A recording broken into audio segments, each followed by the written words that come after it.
Hindi, antayin ka na namin doon. Palamigin mo na din.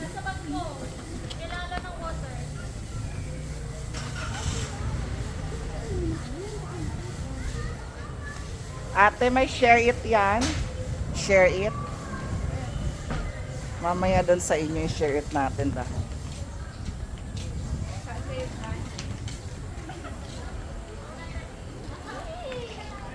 Lagyan mo ng caption. Saan kayo dyan?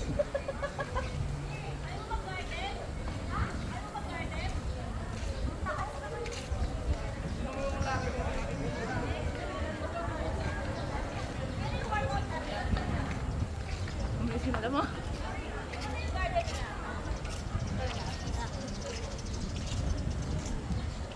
1 minute na ate.